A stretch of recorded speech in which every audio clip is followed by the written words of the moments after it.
Hi అందరికి. ఈరోజు carrot fry gulab jam చేస్తున్నాను. క్యారెట్ ముందుగా తురుము పెట్టుకున్న తర్వాత ఆయిల్ పెట్టేసేయండి. ఆయిల్ కొంచెం కాగిన తర్వాత తాలింపు దినుసులు వేసేయండి. తాలింపు దినుసులు వేగిన తర్వాత ఆనియన్ వేసేయండి. అందులో ఆనియన్, కరివేపాకు రెండు వేసుకొని కలిపేసేయండి. అవి వేగిన తర్వాత అందులో క్యారెట్ వేసేయండి. క్యారెట్ వేసుకున్న తర్వాత కొంచెం పసుపు వేసుకున్నాక కొంచెం సాల్ట్ తక్కువే పట్టిద్దండి, ఎక్కువ పట్టదు.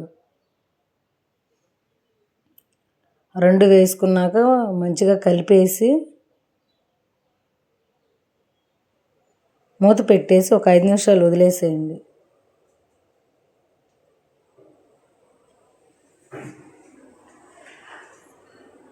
వదిలేసి ఒక 5 నిమిషాలు మధ్య మధ్యలో కలుపుతూ ఉండండి.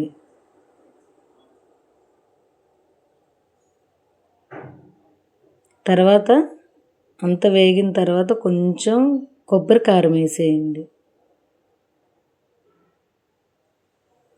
కొబ్బరి కారం వేసుకున్నాక కలిపేసి ఆపేసేయండి గ్యాస్.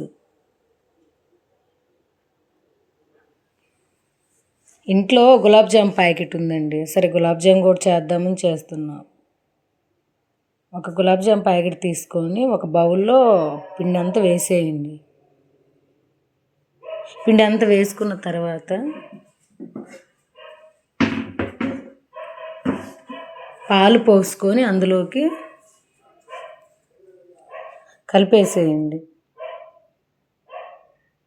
పిండి అంతా ఉండలు లేకుండా అలా కలిపేసుకొని తర్వాత పాలు పోసేయండి. అందులో దానికి సరిపడా పాలు పోసుకొని కలిపేసేయండి.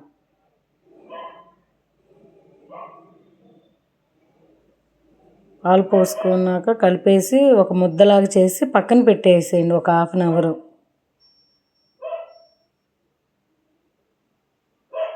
పిండి చూడండి ఎంత స్మూత్గా ఉందో.